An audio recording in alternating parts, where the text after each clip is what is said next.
We have 7 o'clock now, and I would like to call to order and open the meeting of the Economic Development Committee.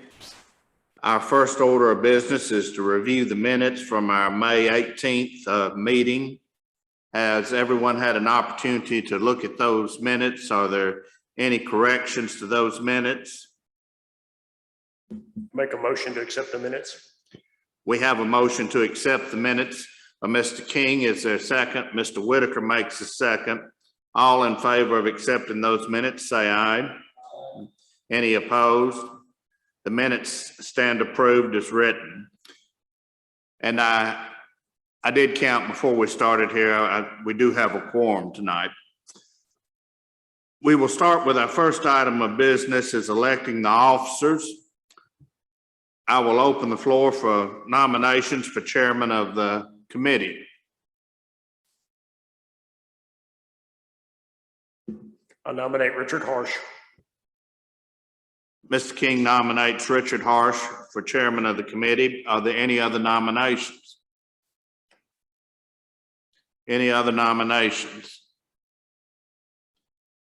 I move we elect by acclamation. Mr. King moves that we elect by acclamation. Is there a second to that? Mr. Whitaker seconds. All in favor say aye. And any opposed? All those in favor of Mr. Harsh being chairman say aye. Any opposed? Mr. Harsh is elected chairman of the committee. Now I would like to open up the floor for nominations for vice chair to the committee.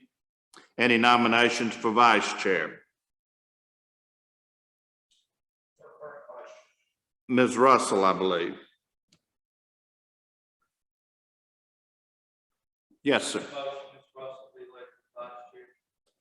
We have a motion that Ms. Russell be elected vice chair. Is second to that? We have a second by Mr. Davis. All in favor of, well, are there any other nominations for vice chair? Any other nominations for vice chair? All in favor of Ms. Russell being elected as vice chair of this committee, say aye. Any opposed? Ms. Russell is elected as vice chair of this committee. Our past secretary, I believe, is Mr. Seth Thurman. He's no longer a member of this committee. We'll be mindful of that moving forward. I would like to open the floor at this time for nominations for vice chair to the committee. Now, excuse me, we have elected vice chair for secretary to the committee. I make a motion we elect Lonnie Taylor as secretary. We have a motion to elect Mr. Taylor as secretary. Is there a second? We have a second by Mr. Davis. Are there any other nominations for secretary? Any other nominations for secretary? Hearing none, all those in favor of Mr. Taylor being elected as secretary of the committee, say aye. Any opposed? Mr. Taylor is elected as secretary of the committee. Thank you. Mr. King? Make a motion. Yes. Make a second. Mr. Davis? And you think he probably would be willing to do this since he's not here tonight? If he does, I'd like to know At the next meeting, all right. Yes. All right, well, moving on, we'll move right into our discussion items. And the first item that I had down here for discussion would be retail strategies. Mr. King or the mayor, either one, would you all like to update us on what's going on with retail strategies? There's not a lot to report that's new. I know it's been a little while since we met. There hasn't been a tremendous amount of activity on the surface, but I think under the surface has been considerable activity. They're still drawing a lot of their data and building basically a sales pitch for our community. We are scheduled as industrial development to meet on November 23rd, and I had originally planned on having Retail Strategies Zoom call in so they could update the board, because we're reaching our 1-year anniversary of our engagement with them. But we have, it appears that we're going to have quite a full agenda, and I'm going to push them off. I'm considering having a called meeting just to dedicate to Retail Strategies before the holidays. I'd like to speak with the mayor about that before I do it, but just to give them plenty of time. And if anybody has any questions, I'd like to meet with them before the holidays. But there hasn't been a lot. Now, I will tell you that in the past, and I don't know if we have met since this happened, but Retail Strategies assisted the mayor with a grant program for wayfinder signs, and the mayor can correct me, I believe it was in excess of $40,000 or $42,000 that we were granted to help us with wayfinder signs, along with maybe some other things. And that single event, pretty much they earned their keep for this season just with that single event, because I don't think we would have gotten that as easily without them. The mayor may can elaborate on that, but beyond that, there hasn't been a lot of activity. But it is my understanding that going into year 2, and I realize we engaged them in December, but I would imagine in January, we're going to start seeing a lot more aggressive and active movements and progress towards luring businesses into our community. They've spent the last year helping us with our downtown, historic downtowns revitalization plans and wayfinder signs and grants and such.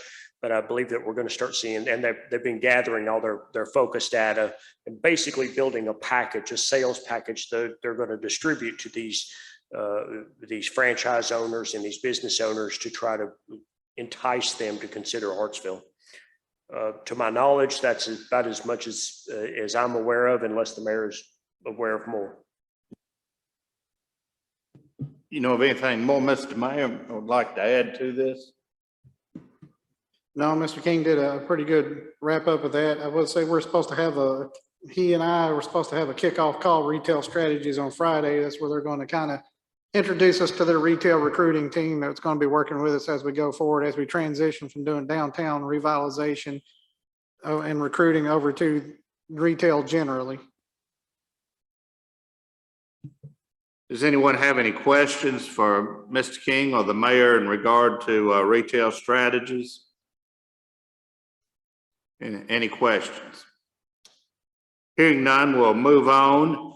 Next discussion item here is the PlaceMaker grant access and plan phase. Mayor, would you like to speak to that for us?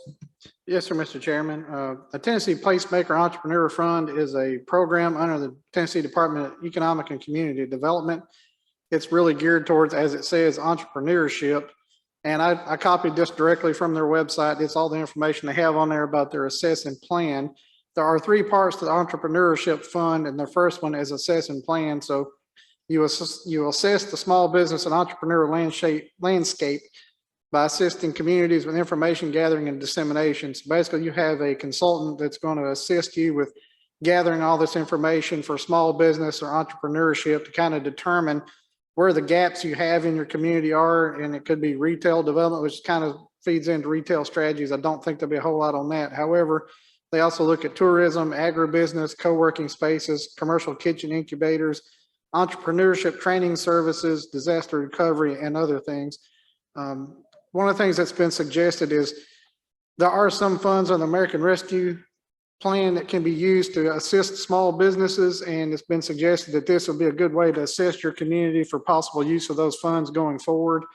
And this is a 100% grant up to $15,000 from the state, so there will be no local match as long as you stay below the $15,000. And I would not recommend going over the $15,000. I've spoken to other communities that have done this, and they got the services done and didn't get near the $15,000. So I don't think that'll be a problem here. One of the things I'm keen to focus on and get information from them is the co-working spaces. TVA keeps numbers of people that remote work. Before COVID, it was 180 people in Trousdale County that remote working.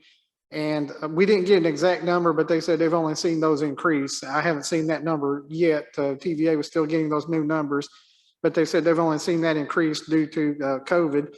And also you see a lot more people kind of anecdotally looking to start their own business or do what they call side hustles or micro enterprises, those kind of things. So I'm really keen to see what the entrepreneurship training services we can provide are. I've talked to several people that want to start a small business, and if we could get them some kind of training or something up front to show them, here's how you start a business, here's how you look for places to get some initial funding, to help you put together a business plan, those kind of things. There are programs that other entrepreneur centers use called co-starters and some other programs like that that would be looking for that. So out of all this, anecdotally speaking to people in the community, I think that's going to be the biggest key to this assess and plan part from what I've been told. So again, that's just basically the nuts and bolts in it. It's not a very in-depth program. Surprisingly, you got a lot of them have a lot of nuts and bolts to it. This is all it is. So it's pretty wide open for trying to help small business or entrepreneurship inside your community. So I can take any questions right now, but to be honest with you, that's kind of all there is information for this program. It's just basically come in, do a complete assessment to see where you stand on these areas, and then make suggestions of how to improve as you go forward. Thank you, Mr. Mayor. Anyone have any questions for the mayor in regard to this? Yeah. Yes, sir, Mr. King. Mr. Mayor, the maximum allocation of $15,000, is that a total or is that a per application? This would be $15,000. Like if you put in an application, I don't know of any communities, unless they have different cities that are doing it. I don't know of any community that gets multiple assessment plans. They try to do it all in one shot. So technically it's one application, though that should cover you incompletely. And it's for this particular part of the entrepreneurship fund, it's 15,000. They have other ones that one of them goes up to 75,000. That's actually to develop and honor a physical entrepreneur center. And then they have another one that'll help you get these co-starters and other programs in place like that, like mentor, mentee programs and those kind of things that have additional funds to them. So there's 3 parts to this fund total. This is the first part, and the other 2, you file applications for those as well. And they have their own maximum as far as what the state puts in.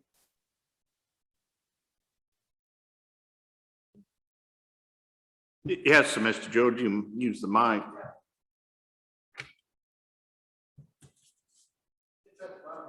There we go. I'm not used to these. They're different. Can we make, I think, multiple applications, like maybe an application with Industrial Development Board, an application for the City of Hartsville, an application for county? I think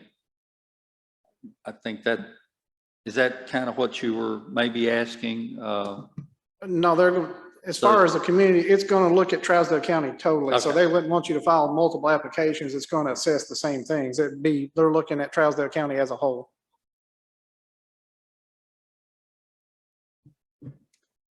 Any other questions or comments? Hearing none, we'll move further into other business. I'm sorry, Mr. Chairman, and I should have been more clear on this. I apologize. If this committee could take some kind of vote on this, whether to move forward, I want to go ahead and file this. There's not a deadline on this. This is a rolling open program, so there is no deadline to file. However, I have talked to numerous individuals, and they all say the next phase is we need to get the application in. So if this committee could vote to support that, I'd like to go ahead and get started on that. Sure. We would, Chair would like to entertain a motion to support this. As any members that would be interested in making such a motion. I'll make a motion to authorize the mayor to fill out the application for the grant program. We have a motion by Mr. King in favor of this. Is there a second? Mr. Davis has a second. All in favor say aye. Any opposed? It does pass.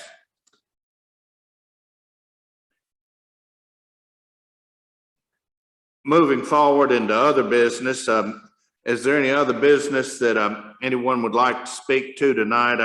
I had kind of jotted down a pilot program. Mr. King, if you have anything new in regard to the pilot program. Yes, the Industrial Development Board has been forging forward with the refinement of the policies and procedures of the pilot program. It's vast and complicated, and we're so fortunate to have Bob Rochelle, arguably the most knowledgeable person in the state of Tennessee about this sort of thing, guide us through it. He's helping us update the policies and procedures program or document that was essentially drafted in about 2015, I believe, by an employee of Tennessee Central. So the updating the language and refinement of the language for today's legal standards is important. Also, closing and simplifying some of the language to protect us as a county and a community is important. And Mr. Rochelle has been very, very, very helpful with us, with guiding us through that program, because it is complicated. We have had 2 focus groups upon Mr. Rochelle's recommendation. He wanted to put together what we called a focus group, and basically it was groups of people from the community who would have particular perspectives, opinions, or impacts by a pilot program, such as the tax assessor, Mr. Potts, Ms. Carmen, the county trustee, a lot of people who would have some peripheral knowledge or interaction with a pilot program should one ever be applied for and accepted and enacted. There was, at each meeting, there was a representative from the commission. They're different on both times, so we could get different perspectives. Mr. Jewell attended one, Mr. Ferguson attended the second one. We had Mr. Potts at one meeting. We've had Mr. Philip Holder from Citizens Bank attend as a longtime citizen and leader in our community and understands these sorts of things quite well. I attended one meeting as industrial development, and Scott Graves attended one meeting in the second meeting for industrial development. So we've had a mix of different people that we tried to carefully pick that could give us good input and suggestions and critiques of the parameters.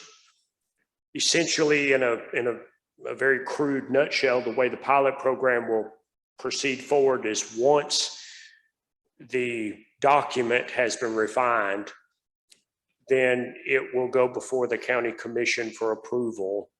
And that will give us basically a skeletal framework to operate within. And that way every decision doesn't have to pass through all the committees and everything. So basically they're going to give us a skeletal framework to operate within parameters. And then we'll have to go through some steps, but once the pilot program is officially in place, then we'll be just awaiting our first applicant. And we've got a couple of companies in the wings that very possibly will apply. I think it'll probably be sometime next year before they would even be ready. And I believe it will be next year before the pilot program is completely ironed out and ready and polished to put before the commission, because we want to make sure it's all ironed out so we can answer all the questions for the commissioners if they have any. But it's so far, all the feedback I've gotten and the interaction that I've gotten with everybody that participated in the focus groups was very, very positive. Everybody had very good things to say about it, and we really wanted to see this happen for our community. We think it's a step forward. When Tennessee Central, who's basically our liaison for drawing industrial and manufacturing businesses, sort of like Retail Strategies is with retail, they get kicked out of the punch right off the get-go if we don't have a pilot program that's even available to ask for. So we need to put this in place as a community to make us a lot more alluring for the manufacturers to come here. It's a little bit like putting on your best clothes when you go to the dance. If you want somebody to ask you to dance, you better put on a nice clothes. So it's a little bit, in a crude way, it's a little bit like that. We're just trying to get ourselves prepared where we are accepting and welcoming new businesses and new manufacturing and new industrial style businesses. To my knowledge, that's as far as we are.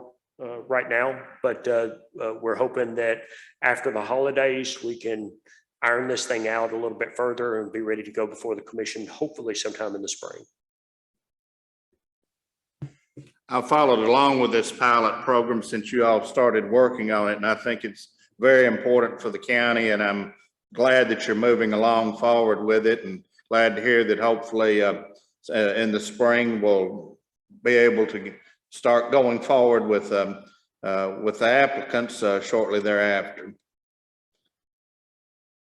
Appreciate you commenting to it. Mr. Mayor, do you have anything further to add to the pilot program? No, I think Mr. King gave a very good summation. That's exactly where we are right now. We're just looking at doing maybe another focus group. I got to contact Mr. Rochelle about that. And we are going to set up a direct meeting with Dr. Satterfield. That's something he assuredly wanted to do. So we're going to try to get together with Dr. Satterfield and kind of go over the pilot program with him and get his thoughts on it. Does anyone have any questions for Mr. King or the mayor in regard to the pilot program? Are there any other items of business that would anyone would like to entertain here tonight? I would like to add Yes. something to the pilot program clarification. I know there's not a lot of folks here, but for anybody that might be watching,